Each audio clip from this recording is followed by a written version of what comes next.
பொய்த்து போன பருவமழையால விவசாயம் செய்ய முடியாமல் தவிக்கிற கோவை விவசாயிகளுக்கு இலவச மின்சாரம் வழங்கணும் அப்படின்னு ஒரு கோரிக்கை எழுந்திருக்கு. இது குறித்த ஒரு செய்தி தொகுப்பு. பச்சை பசேல் என காட்சியளிக்கும் இந்த இடம் கோவையை அடுத்துள்ள பில்லூர்.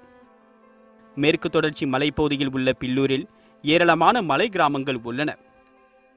பவானி ஆற்றின் கரையோரமாக வசிக்கும் கொடியூர் கிராம மலைவாழ் மக்கள் சிறு தானியங்கள் மற்றும் பயிறு வகைகளை விவசாயம் செய்து வருகின்றனர். கடந்த 2 ஆண்டுகளாக பருவமழை பொய்த்து போனதால் பவானி ஆற்று நீரை மோட்டார் மூலமாக மேட்டுப்பகுதிக்கு கொண்டு சென்று விவசாயம் செய்ய வேண்டிய நிலை உள்ளதாகவும், விளைபொருட்களை விடவும் எரிபொருளுக்கு அதிக செலவாவதால் கூலி வேலைக்கு செல்லும் நிலை ஏற்பட்டு இருப்பதாகவும் கூறுகிறார் வெள்ளையன். பைப் போட்டு கொண்டு சேத்தின கடைசியில் ஒரு 3 மாதத்துக்கு மழை பெஞ்சுன்னா தண்ணி வருது. மற்ற டைமில் அது தண்ணி காஞ்சி போகுதுங்க.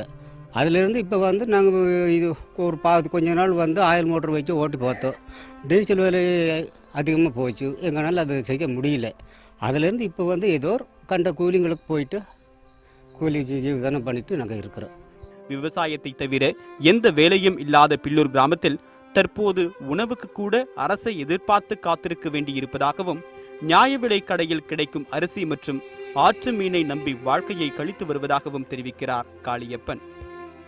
இந்த அரசாங்கம் இதுக்கு ஏதோ முடிவெடுத்து எங்களுக்கு அந்த விலங்குகளை தடுக்கிற மாதிரியும், எங்களுக்கு இந்த ஆறு பவானி சேகர் ஆறு பக்கத்தில் இருக்கிறதுனால அந்த ஆற்று தண்ணி மேலே எடுத்து கொடுத்து எங்களுக்கு விவசாயம் பண்ணுமாறு ஏதோ அரசாங்கம் ஹெல்ப் பண்ணிச்சுன்னா இதுவே எங்களுக்கு ரொம்ப ஒரு யூஸ்ஃபுல்லாக இருக்கும்.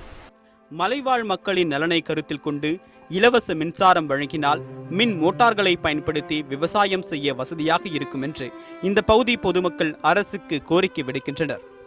மழை பெஞ்சா தண்ணி இருக்கு, இல்லைன்னா அதில் வத்தி போயிடும். இப்போ ரொம்ப விவசாயம் பாதிக்குது. விவசாயமே இந்த 2 வருஷமா செய்யலை.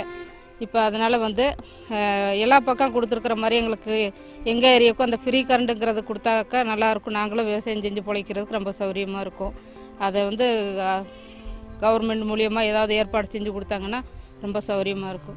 கண்ணுக்கு எட்டிய தூரத்தில் விவசாயத்திற்கு தேவையான தண்ணீர் இருந்தும் பயன்படுத்த வழியில்லாமல் தவிக்கும் மலைவாழ் மக்களின் வாழ்வாதாரத்தை காக்க அரசு உரிய நடவடிக்கை எடுக்க வேண்டும் என்பதே மலைவாழ் விவசாயிகளின் எதிர்பார்ப்பாக உள்ளது. அருகில் இருக்கும் ஆற்று நீரை எடுத்து விவசாயத்துக்கு பயன்படுத்தும் வகையில் அரசு தங்களுக்கு உதவ முன்வர வேண்டும் என்பதே இந்த கிராம மக்களின் கோரிக்கையாக உள்ளது. கோவையிலிருந்து சுஜின், நியூஸ் 18 தமிழ்நாடு.